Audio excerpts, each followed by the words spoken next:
Hello, everyone, and welcome. Thank you all for being here for our third and final webinar of a series of 3 recruitment webinars this year for the CCST Science and Technology Policy Fellowship.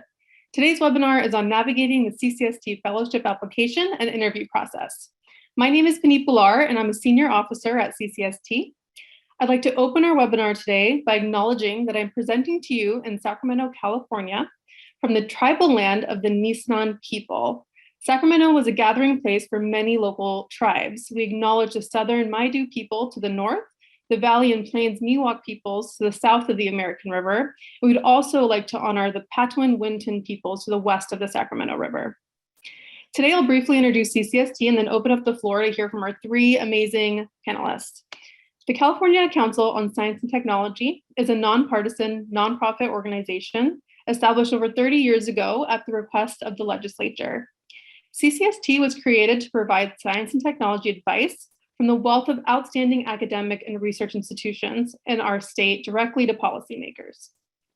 California is so lucky to have such an incredible network of expertise, and our job at CCST is to help amplify and translate the expertise in this network into actionable advice for policymakers.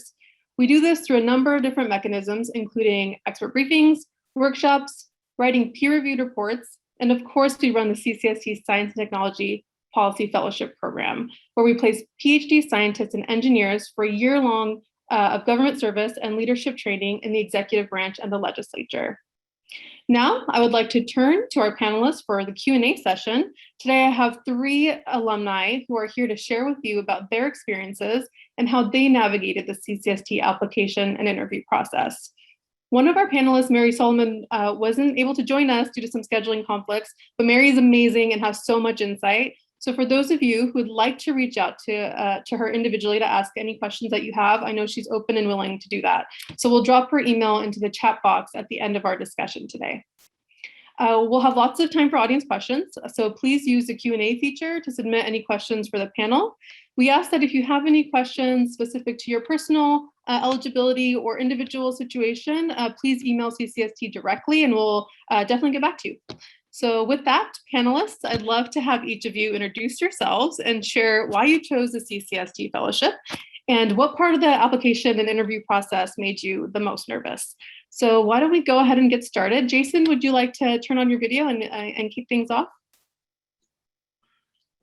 Thanks so much, Pete. It's wonderful to see all of you here today. My name is Jason John.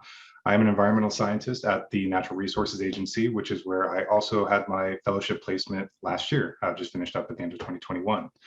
I did my PhD at UC Santa Cruz in physiological ecology, working primarily with marine mammals. And a lot of the work that I was doing was looking at physiology and how that related to the environment around them, and also how that impacted kind of policy decisions and how we can better protect those animals. That was a big part of what brought me to CCST. It was trying to understand how we can take the science that we were doing, how we can take what we're learning and put that into practice, actually kind of put that into a real world application. When I heard about it from a friend who was a fellow earlier or a few years before, it just seemed like an incredible way to really learn about how to do that more effectively and then to get a great introduction to doing this. For me, I'd say probably the part that made me the most nervous was the personal statement. I'm having to write about myself and also trying to really figure out what was it about this that was most exciting for me, that really kind of applied to it, and then trying to figure out what parts of my experience as a grad student or my professional or education, any of my experience before that really kind of tied into that. It took a lot of thinking through and trying to really figure out what was the way that I wanted to kind of write about that and write about myself in that. And it was a bit scary, but it was also something that I think going through that process, it gave me a much better understanding for what it was that I wanted to get out of this and what it was that I was excited to learn about this. So yeah. Great. Thanks so much, Jason. Amy, would you like to go next? Thanks, Puneet, and welcome everyone who's tuning in today. My name is Amy Gilson. I'm the policy manager at Californians Against Waste, which is a nonprofit environmental advocacy organization that advocates for waste reduction policies, recycling, composting, plastic pollution, prevention measures. And I am the wise old head or crusty old person here. I was a fellow in 2018. I got my undergrad in chemistry at UC Berkeley, went on to get my PhD in chemical physics at Harvard. And I pursued the fellowship program because, by the end of my PhD, I had my list of postdocs I wanted to apply to, my list of science policy and media opportunities I was interested in, and I was just putting all of my effort into column B. So I could tell it's really where my heart lay. During my PhD, in addition to my research, I had done a ton of science communication, podcasting, public seminars, and I loved that. I had the chance to take classes at the School of Government. So having both that opportunity to organize around science out in the community and also to get a deeper, more like theoretical grounding in the School of Government made me want to see what it's like where the rubber meets the road. How is science really used in policy? What is it really like to try to make climate policy? It seems so stuck. And so I had the opportunity to do the CCST Fellows Program, came out to California, and I was a fellow in the Assembly Committee on Environmental Safety and Toxic Materials. I like to say it's the longest name for the best committee.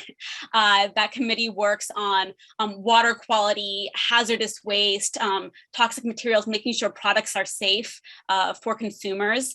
And since then, since I wrapped up my fellowship in 2018, I've had really a varied and rich career in the Capitol. I worked for the chair of that committee as a legislative aide.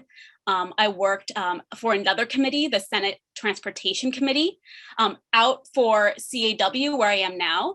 And actually next month, I'll be starting a new position as Deputy Director of External and Legislative Affairs at the science branch of the California's EPA, called the Office of Environmental Health Hazard Assessment.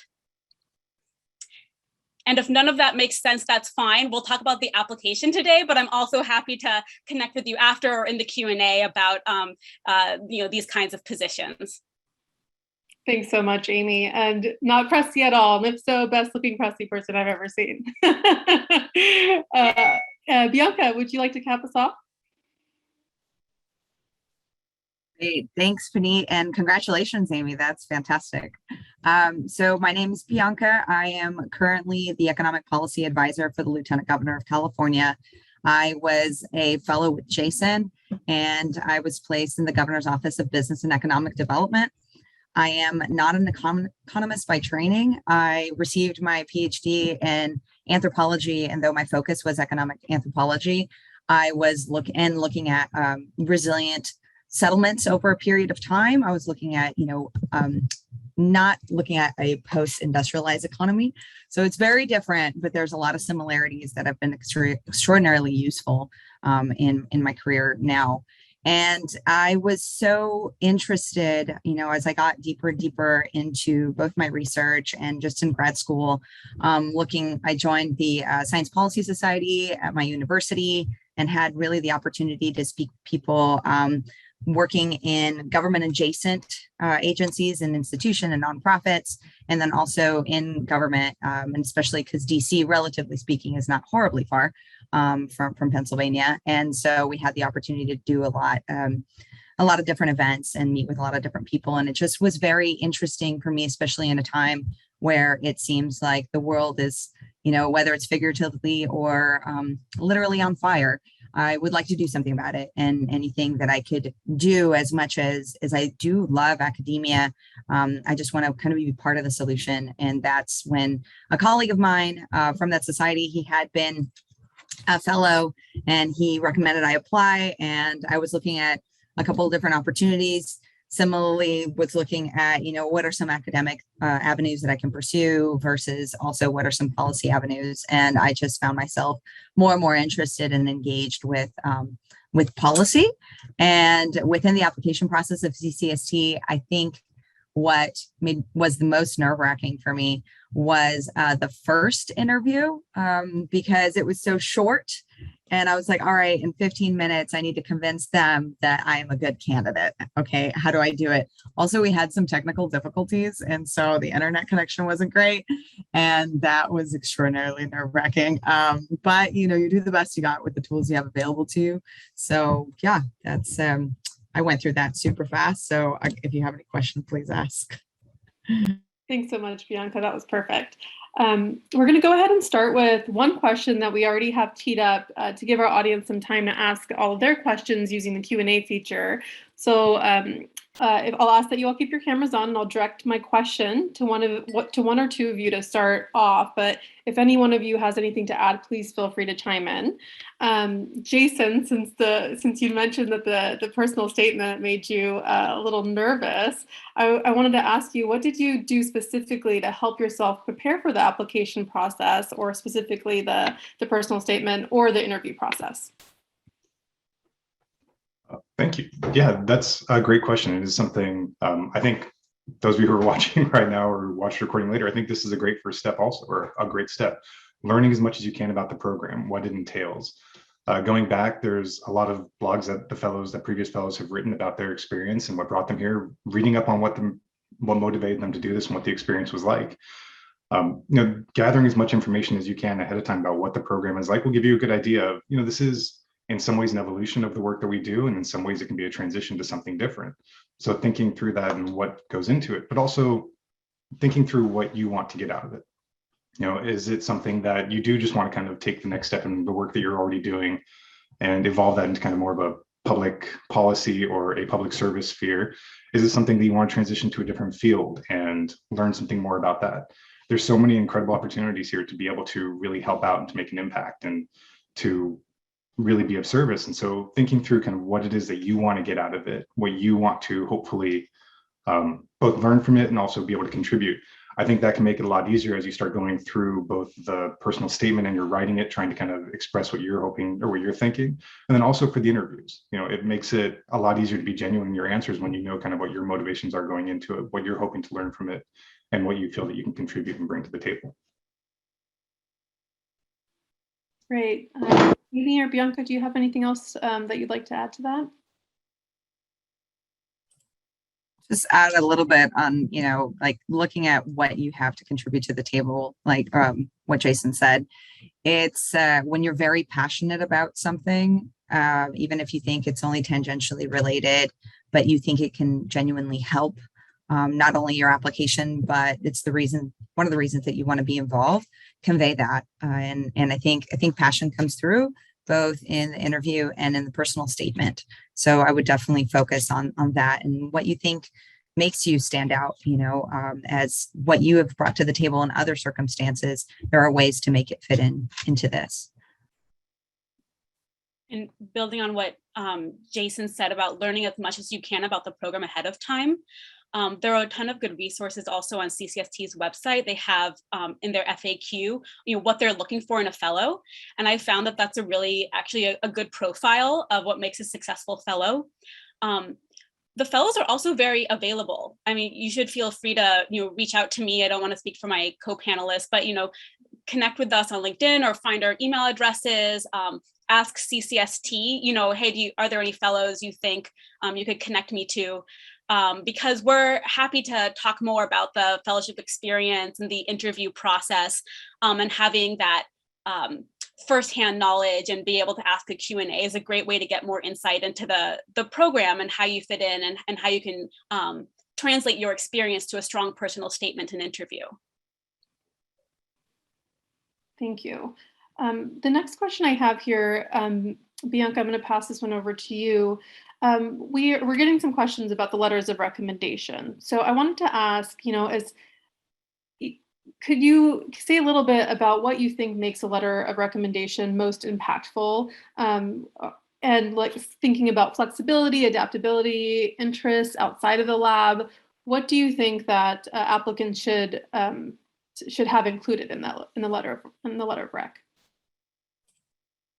I will say, I think it's 2 or 3, right? If I remember correctly, that it was very important for me to get individuals who had worked with me before and that we have a really good working relationship and they had seen kind of the variety of things that I could work with, and to ask them to write one. And to the best of your abilities, if you have somebody available that is in the policy world, even if it's a nonprofit or anything related, to ask someone that has worked with you or that you have engaged in to write a letter. I think that's particularly important because not only are you showing, your strengths within the realm of academia, but also, potentially project management or research or anything in that vein, but also individuals that know that you can cross that threshold, right, between, and you can really be that bridge between academia, science, and policy. Amy, do you have anything to add to that? Yeah. I would suggest, ask your advisor, right? You do want someone to be able to, who's worked with you the most closely and who can really speak to your, scientific skills. If you have a good relationship with them and everything, hopefully. And then, think about what Bianca was saying, who can speak to your policy experience, your SciComm experience, maybe other interests that you have. Not everyone coming into the fellowship has been deeply involved in other student organizations on campus, but maybe other, if you've taken classes outside of your major, if you've done any volunteer, who you can pull in to show you as, well-rounded. Scientific collaborators are also great because they can speak to your ability to, work across different teams, interdisciplinarity. I can tell you what I did. I asked my advisor, I asked my mentor at the School of Government. I did kind of a PhD minor there. And then I asked the faculty advisor for the science communication group I was a part of, because those were the sort of 3 elements of my experience that I highlighted and structured my personal statement around. Thanks so much, Amy. And yes, I will add that 3 letters of recommendation are perfect. We don't expect anyone to submit more than 3 letters of recommendation, and it won't speak to any, it won't be a disadvantage if you do 3 instead of 4. So I just wanted to put that out there. And my next question, I'm going to go ahead and direct it to you, Jason, is can you walk us, everyone through what applicants should be prepared for as they prepare, like how should they prepare for their finalist interview? Yeah, so the finalist interviews are really exciting. It's a panel interview with multiple people, both from CCST, from external organizations, people who are former fellows and who are still associated. When you're preparing for it, it's one of those things that, this might be something that some of you already know, but if you can do research, you'll get the list of the interviewers beforehand. So being able to do some research, look into who they are, what are things that are important to them and priorities. Think about ways that you can connect. When there's part of the great part of having a panelist that's that big, or panel that's that big, is there's no way to be able to predict every single question you're going to get. So be ready to be honest about kind of what you're coming in with and what you're excited about, passionate about, like Bianca said earlier. There are going to be questions about many different things and about a lot of different areas. And so rather than trying to kind of predict or try to write up responses, I would say just you can think about examples ahead of time of ways that you have experiences or abilities or collaborations, things that you've done kind of in this area. But then be ready to adapt, be ready to really listen to what they're asking and try to respond and just very genuinely to what they're doing. Try to kind of address those questions as they come and really try to find a way to connect with them in a way that is, like you said, very genuine. Bianca, can you say a little bit about how you prepared for the finalist interviews? Sure, I had much better internet connection. That was one for sure. But generally, and this is kind of how I go in with interviews, is I'm very, to have that confidence of like, this is what you bring, right? And this is why you want to be here. And so at that point, you're basically finding out whether you fit into the scheme of the program or the office or whatever it is that you're applying to. Definitely doing anything that makes you feel confident, whether that is, looking up who might be some of the panelists or going through some practice interview questions with colleagues and friends, kind of going through parts of your resume or your CV that you want to highlight. Whether it's also telling a story, people are going to ask different questions, and making sure that within that question, you're kind of fitting in a little bit of something that you're like, oh, and this is what I want to highlight, by the way. So these are all different strategies, right? You have to make sure what works well with you specifically.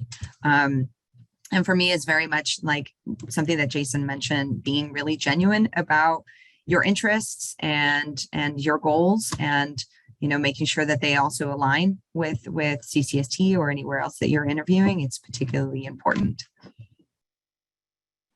Thanks so much, Bianca. Amy, a lot of our applicants are considering which parts of of their application they should highlight. And so do you feel that science communication is something that applicants should highlight and that's particularly important? Absolutely. Science communication is something that you can highlight in your fellowship, in your application in multiple ways. And thinking about why it's a really useful skill and set of experiences to have for a fellow, you're talking about complex technical subjects with people who might have 5 minutes to hear about it, right? You're telling a member as you're walking down the hall, right? And you have to distill it down and communicate that. You're writing up analyses of complex bills that have technical aspects, historical aspects, social aspects, and you have to distill that down into something that's a public document. And so any sort of communication skills, writing skills, public speaking skills that you have are going to be directly transferable to your time as a fellow.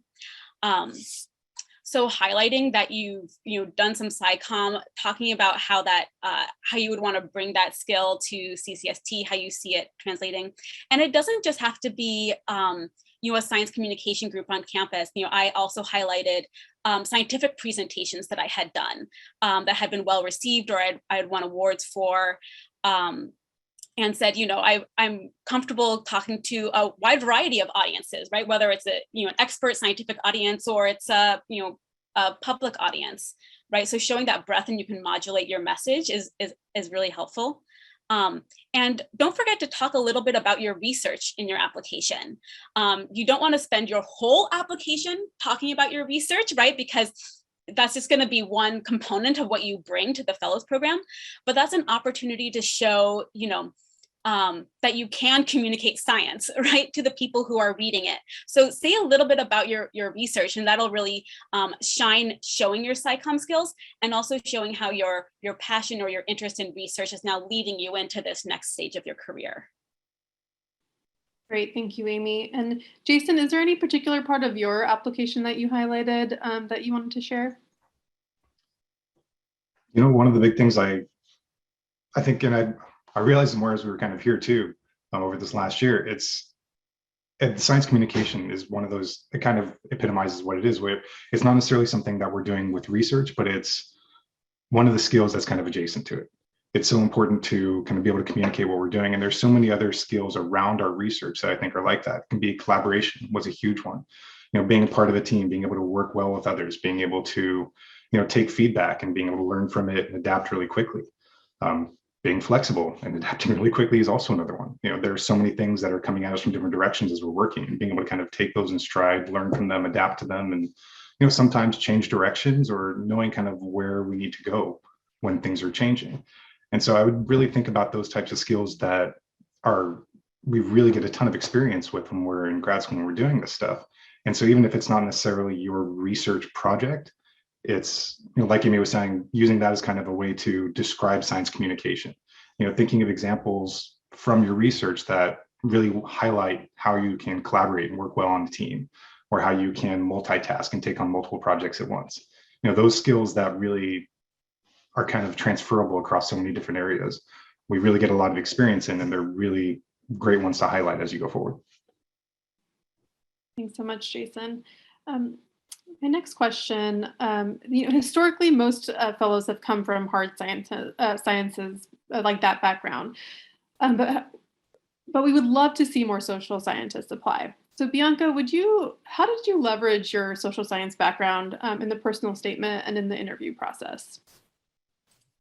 That's a great question. And also, I recommend that social scientists apply, very much so. I know that at some point when I was looking at previous fellows, I noticed that all of them had hard science backgrounds. And I was like, with the exception of potentially one. And I was like, well, we'll see what happens. So I definitely, if you come from a social science, I definitely recommend you apply. I think, and I'm particularly passionate about this, that I think that oftentimes, when we look at hard data, we forget that what we're trying to do with policy is really change human behavior, right? That's what laws are in place for, taxes, anything else is to change human behavior. And I think that is a perspective that is oftentimes lost in both science, like hard sciences, and in policy. And with my background in anthropology, I think that's something that I can bring to the table, that, if you're trying to transfer into a green economy and you're going, well, just if I look at the data and I look at pollution and if I look at workforce, we're trying to, transition outside of a carbon economy, right? And so that's great. How are you going to convey that to a group of people that have been working in a refinery or have been working in a carbon heavy economy their entire lives, to be like, now we're going to retrain you to work, with solar panels or anything else like that? You're also talking about people who have developed a culture around that. And so that was definitely something I highlighted. And I think it's very important when you're engaging people. So that is something that, particularly with anthropology, that I'm passionate about. Sociologists, and I think a lot of other social scientists, can bring that to the table. Thanks so much, Bianca. So glad you applied. My next question is to Amy.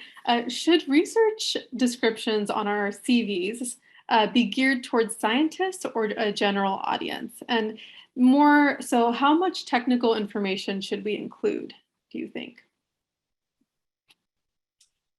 That's a good question. I can tell you that the CV that I used was basically the CV that I used within academia. So I did have descriptions of my research that I had tailored to, I guess I would say a broad scientific audience, so I wanted people outside of my particular field, which was very interdisciplinary, to be able to understand it, but hadn't really written it for, my grandma or cousin. And that was fine. I thought CCST just asked for a CV. So I was like, here is my CV, and I have made it as engaging and beautifully formatted as I can. So I think having a little bit of color about your research is good in there, a little bit of color about any activities that you're doing, any leadership positions that you've taken on. I think that's maybe more important than sort of how technical it is, but do give some thought to like why what you're doing is important. If you're just saying used PCR to study protein, I think that's where you would fall short, right? You want to say a little bit of, so scientists can do this better, or with application to blah, blah, blah. If you do join the CCST Fellows program, then we actually have workshops in the lead up to placement where you take your CV and turn it into a resume and really do tailor it to a policy audience, so you can take it that step further. Thank you, Amy. Jason, Bianca, do you have anything more to add? Alrighty. So my next question is for Jason. What lobby advocacy groups within student organizations like NAGPS or SAGE, SAGE student groups count towards science communication experience? Like, would those groups count towards science communication? I think absolutely. I think any of those organizations, any experience you can get communicating, especially cross-disciplinary, it's really helpful. I mean, again, California is huge, and there is so many different ways that we can communicate, so many different ways that we can help out and make an impact and be of service. So, I think any way that you can do that, that you can be a part of it. And I would even think beyond student organizations, thinking about previous work that you've done, thinking about previous experience you had before grad school, or, anything that you're doing in those. There's so much that we can learn from those, and so much that you can take away from those experiences that can be applied again as we're working here. And so, I think any of those groups would absolutely count towards communication. And I would definitely encourage you to dig even deeper than that and thinking of what other experiences you have that you can relate and that you can kind of find the connections between what we're doing now. Great, thank you. Bianca, can you speak to some of the groups that maybe you highlighted on your application for science communication, or how you highlighted science communication on your application? I think the biggest ways which I highlighted it, other than, with the Science Policy Society. So that was within the university, and there was different activities, whether it was workshops or where we as a group would communicate to oftentimes, middle schoolers, like, how are you communicating your research? That was one. And then also classes that I taught and developed that were outreach to high schoolers, and that, I had to kind of tone down my research and tone down anthropology as a whole as to, why it matters to being able to communicate that. And that, which you have to do in a lot of grants, that so what question is really important to think about, and in order and to communicate to people outside of science, right? And something else that I had the opportunity to highlight was just presentations that I had done about my own research to community members. I did field research in Mexico, so to community members that had little to no, education, and some of them were illiterate, and to still be able to communicate to them, this is why we're here, this is why we're doing what we're doing, and to have them be really engaged in what we were doing was really exciting. So those were some of the experiences. But similarly, outside of your academic or scholastic experience, you can think of times where you've had to communicate, whether it be science or something else, to a general audience. And I think that is useful to highlight. Thanks so much, Bianca. Jump in with a little bit more on that as well. I think what you're hearing from us is, like, you can get creative. Like, think about your life, right? Politics is very much about having your story and sharing your life, your brand, if you want to put it that way, whatever. Like, if you worked at a sandwich shop for 10 years, if you put yourself through college, right? Like, you should absolutely highlight that. That is super relevant. And you can, think about how that prepares you for the fellowship, right? You're working to serve the people of California. You are entrepreneurial, you are self-reliant. I mean, think about how you can leverage that in your application. I absolutely look for that when I'm reading the applications. So just think really broadly about how you can take what you've lived and put that forward, and bring that to the fellows program. On the resume, just one more additional thought on formatting. Right. So you'll have your research section, right? But also think about what, more like descriptive or creative headings you can have to really like highlight and make these other experiences pop, whether it's like teaching and mentorship, or science communication and policy, or, work experience, whatever, because when people are scanning them, they'll scan all the headings, right? And so it's partially letting people know what your experience is, but it's partially also just communicating to folks, like, these are the buckets of things that I've done that are important to me, and they're also important to this fellowship. Exactly. That's great advice. Thank you, Amy. One of the questions that we had come in are, how are engineers included in this program, particularly since PhDs are less common in the engineering arena? And I would say, engineers are included like any other specialty area or fellow in the normal training and placement process. For more specific questions on that, please feel free to reach out to us. And you can also check out our FAQ page that just details equivalent degrees that are accepted. So definitely engineers are included just like any other applicant. So for our next question, Jason, I'm gonna turn it over to you. What did you do during your PhD that made you special in comparison to other applicants? So, what did you convey during your interview that you think made you stand out?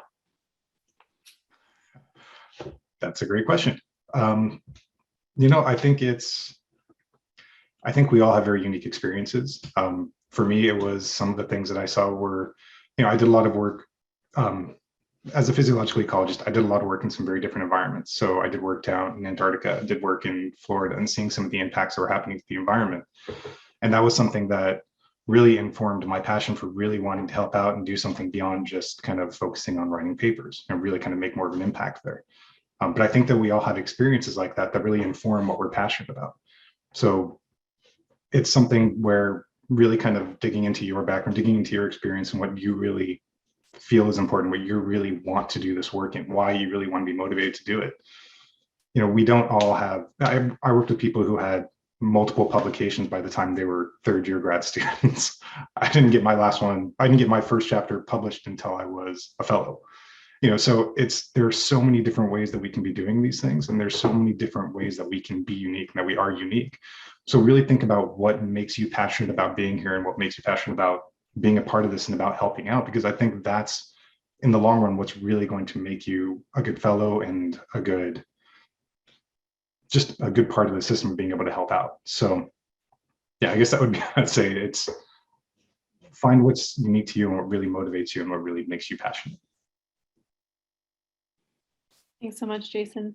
Bianca, Amy, what do you think stood out about your applications, or do you have anything more to add?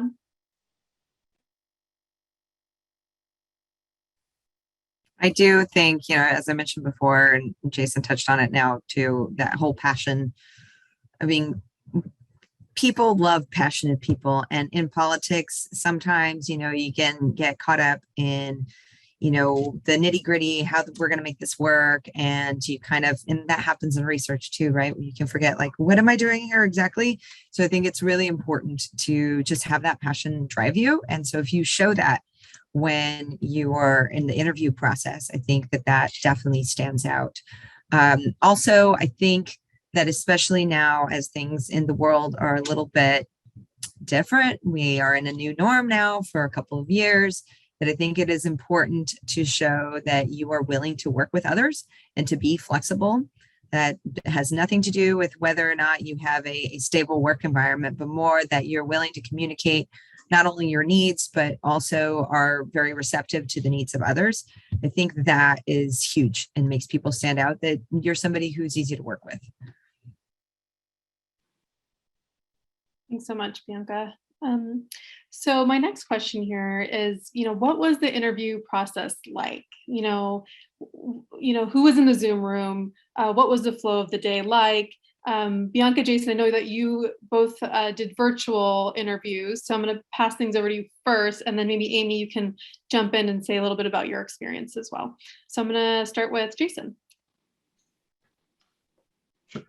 So for the first interview for me, it was with Sarah Brady, who's the deputy director, and Jeffrey Song, who was the previous head of the fellows program. And so that was the shorter one, the 15-minute interview. So it was really quick, kind of, I think, like Bianca said, it's a very short amount of time to be able to kind of really connect and try and talk with them. But wonderful people, everyone at CCST is. Makes it really fun. The second interview, the finalist one, you come into a kind of a waiting Zoom room for a few minutes to kind of just get settled in, do a tech check before doing the panel interview. Same thing, everyone there is, I think that's one of the great things about CCST. People really do genuinely care about what we're doing and genuinely care about connecting with you and trying to kind of learn more about you. So that was a really great experience. And then afterwards, there was a kind of debrief room. And I think actually you were there in mine, Puneet, and then there's a few other fellows and everything. So it's a great opportunity. If you do have questions when you get there, I would definitely think of some questions that you want to ask ahead of time and bring them so that you can talk to those people about them. So you can ask what's going on and get a more, one-to-one, or at least kind of a more real-time answer from them while you're doing it. And you can reach out to all of us around them too, but it's a great opportunity in the moment to kind of debrief and talk through the experience in the interview. Great, thank you, Jason. Amy, can you add maybe some, like a little bit of, what type of questions did you ask in that hospitality room? Or what do you think would be important for applicants or, candidates to ask in that room? Oh my gosh, you're asking me to think back to 2017. I remember who was in the room. I remember Mikkel. I don't know if he's shown his face on his Zoom yet, but he is lurking there, was there while he was a fellow. Sarah Brady was there, the now deputy director, several of the current fellows. I mean, I think I just asked them about their experience, where are they placed? How did they like it? How Sacramento? It's unmarked, right? This is just a chance to meet fellows and debrief with them and relax a little bit. And, if there were some questions that you were asked in the interview that made you want to know something, then you can then you can ask them. That's your chance. But I think it's more just to find out what their experiences are like and what Sacramento's like. Great, thanks, Amy. Bianca, a question for you. We had a question that came in that asking, is there a one-page policy memo writing component to the application process at some stage? And if so, how do you approach that? I have to hand it to you, Amy, as far as like recalling things, because my recall and memory is not the best sometimes. Especially pandemic time, yeah. High stress situations. I'm like, I did it. What did I just do? It's just behind me now. So the policy brief memo component, I know we did that at some point, and I'm trying to figure out as to when was that done, because we did it a couple times. I would recommend, looking at, you can find them, and there are, maybe some resources that we could throw in as to what those look like, because I will say I had no concept of what a policy brief memo would look like. So you can look at legislative summaries and things like that that are particularly useful. And I would recommend that. Or if you have, reach out. This is something that everybody said multiple times. I know that sometimes within the academic environment, it's a little bit nerve-wracking to reach out to people because you should know all the answers, because you should research. Should be a good researcher. Thankfully, that is not the case in policy. Get used to talking to people and, to pick up the phone or to send out an email if you have questions. And all of us have said that we are available. So if that is something that you are interested in seeing, I have no qualms sharing what I wrote. If people want to take a look at it, or other, policy brief memos that I have seen, as long as they are okay to be shared, then I'm happy to share them. Thank you, Bianca. And yes, our alumni, a great source, a resource for any of those types of questions. They can share some examples maybe for all of you. Okay, the next question I have here, Amy, I'm going to direct this towards you, is if someone has DEI committee work, so diversity, equity, and inclusion, how should they include that within their personal statement or within the interview process? Okay, so first of all, if you have expertise, if you experience, if you have, lived experience, work experience in, diversity, equity, and inclusion areas very, very broadly, like that's a huge plus. That's a real benefit, a skill set and a competency and a commitment to really show and highlight. In terms of how to bring it in,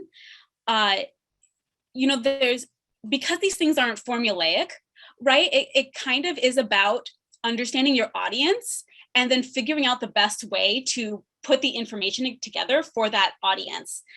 So when you've done your kind of homework on CCST and talked to some fellows, then you can start thinking, okay, how do I want to work this in?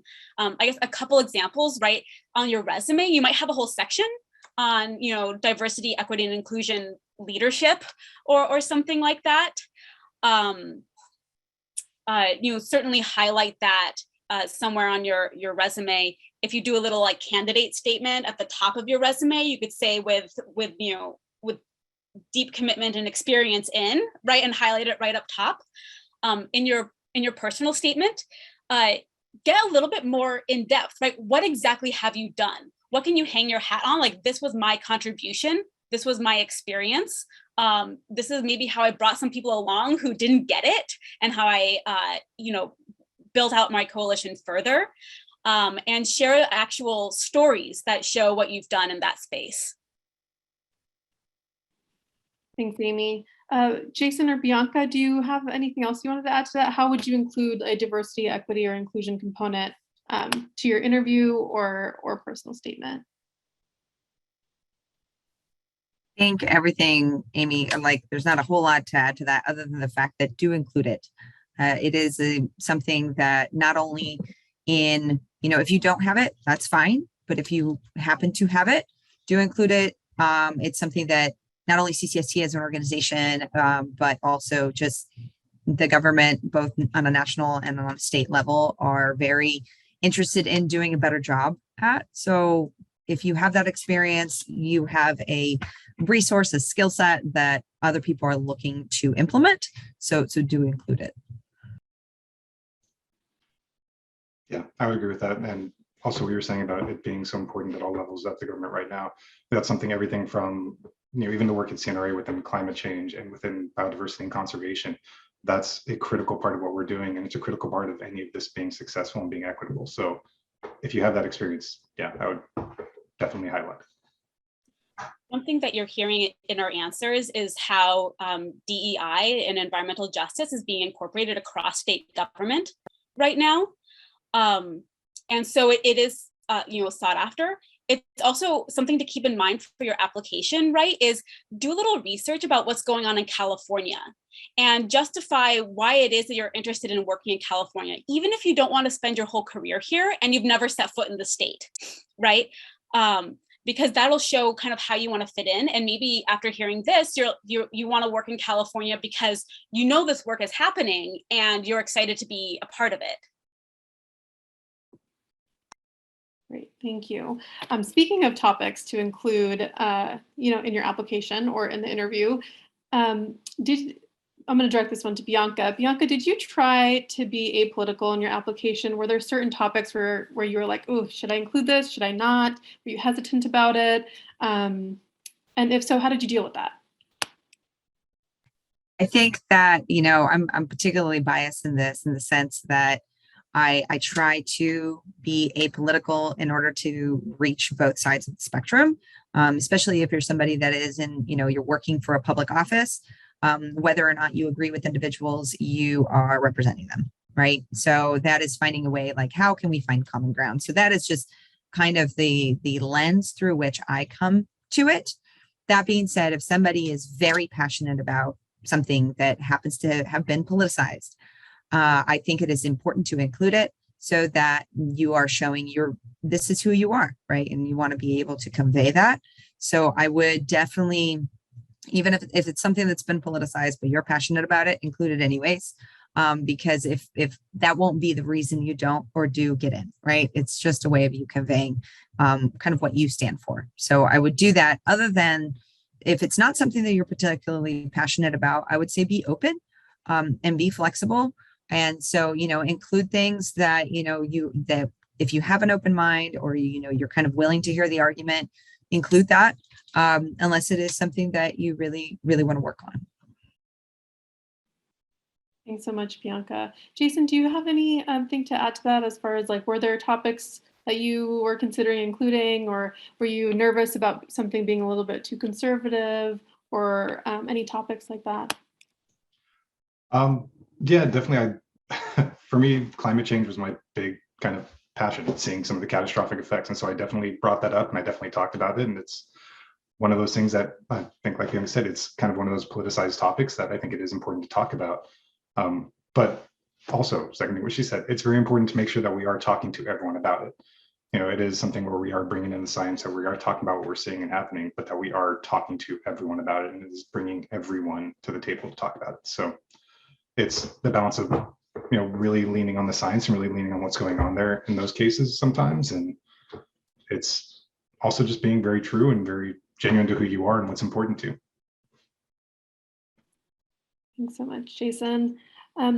So I will add a little bit that, our selection committee does want to hear what you're passionate about. And they also want to hear that you can adapt, if you end up working in an office where there's a different perspective than what you have. So communicating those things are really, really important.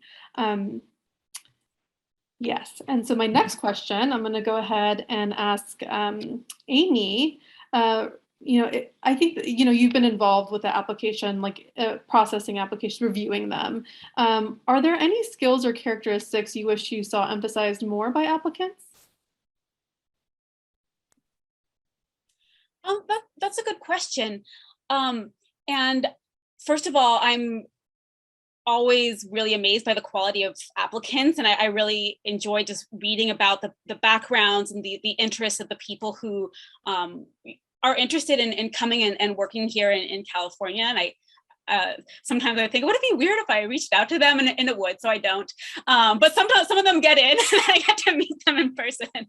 I think that in terms of, what I want to see more of would be a well-roundedness. I think where some applications really fall short is just focusing on research, just focusing on SciComm, just focusing on kind of one aspect, when I know that there's more to you than that. And you've got to be, like Bianca was saying, a little bit flexible in this kind of role. So show that well-roundedness. And that's the kind of thing that I think will help make it shine and show you as that whole person who's coming here. Great, thank you. So one last question before I get to our final question. How do you think about pros and cons of working for the state versus the federal level? Is that something you all considered before applying? And I'm going to go ahead and ask Jason. That's a great question. And I mean, there are definitely a lot of fellowships kind of around the same time, which are working both at the federal and at the state level. For me, I felt like this was being here and being in California, we had a very clear direction of where we were going, really clear direction of what we were moving on for some of the issues that I really cared about. And so that was something that I felt like it was a great opportunity to make it to be a part of the team, making a very big impact on the direction that I really felt passionate about and really believed in. For me, it also helped. This was my home. This is, I grew up, I was born and raised in California. And so being a part of that and being able to help out and serve the communities here was something that was really important to me too. So the federal government's also doing a lot of great work though, and can have a huge impact. So I'd say there are definitely pros and cons, but yeah. Thank you. Amy, Bianca, do you have anything else to add on how you decided to go federal versus state? So part of the reason I came out to California is that CCST's application accepts people who do not have PhD in hand. And I didn't want to wait around doing a postdoc I didn't really want to do. And I had a sense of where I wanted to go. It also helped, this was 2017. You might remember there was an election in 2016. Not to show my stripes too much, I was talking to a mentor who had been appointed under Obama, and she said, well, you're not really going to see how policy is made in DC right now, but you'll see that in California. You'll get a really good sense of the actual mechanics of policymaking. And I was like, yeah, but Sacramento. And she goes, you can live anywhere for a year. And so I was like, okay. And so I've come here, and now I'll give my pitch for why California is actually so great and why I'm still here. California is, the tip of the spear. As goes South California, so goes the nation. We are the 5th largest economy in the world. If you haven't learned that statistic or that figure, you will as soon as you get here.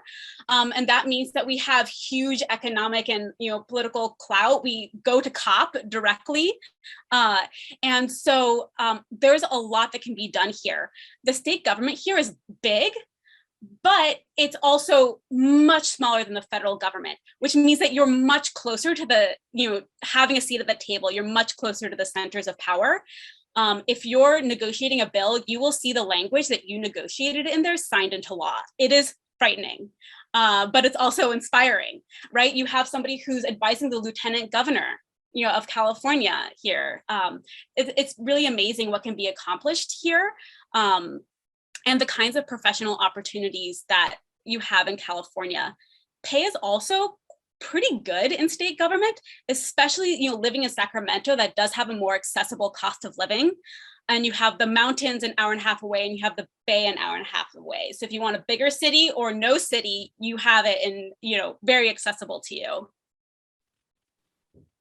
Thank you, Amy. As a Sacramento born and raised, I will say it's a great place to live.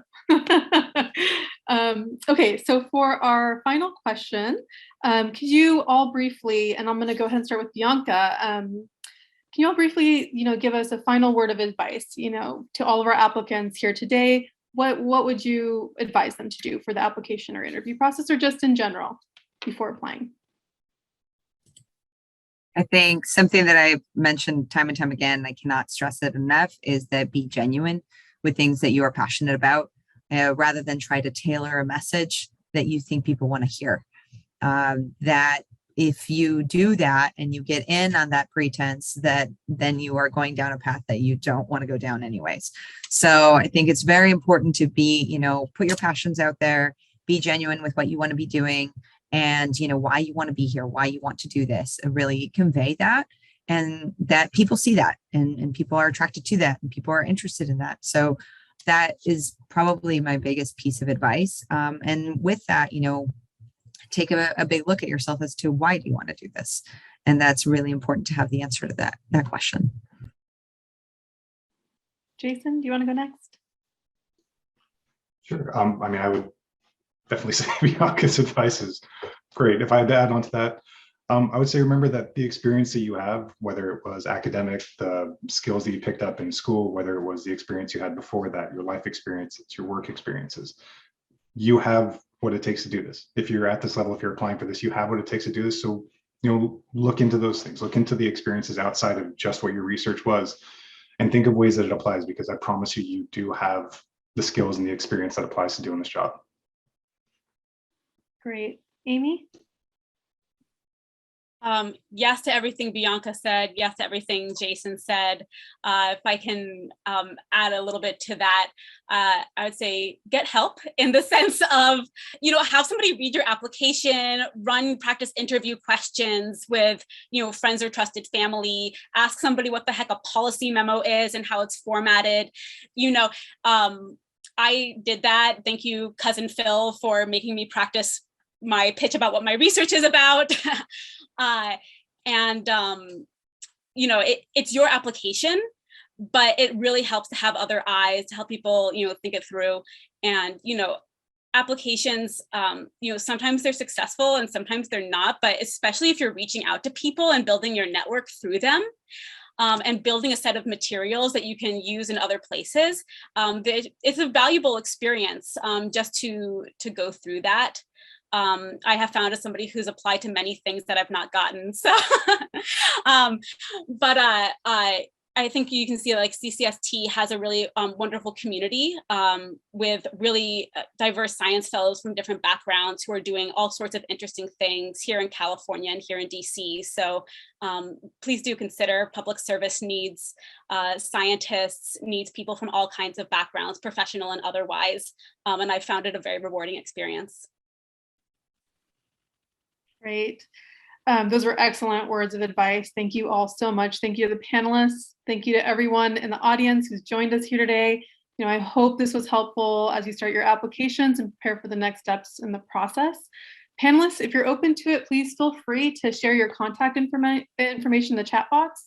Also, if you have any questions for CCST directly, please reach out to CCST, myself, or Renee Cashmere, our new Science Fellows Program Manager. And as a reminder, applications are currently open for next year's cohort and will close on March 1st, 2022. 22 now. So if you would like to watch this webinar again, or if you have a colleague who is interested but couldn't make it today, it will be posted on our website. And while this is our last webinar in the series, all of our webinars have been recorded and will be posted on our website if they're not already. So thank you all for your excellent questions, and panelists, thank you so much for your time today. Have a great day, everyone.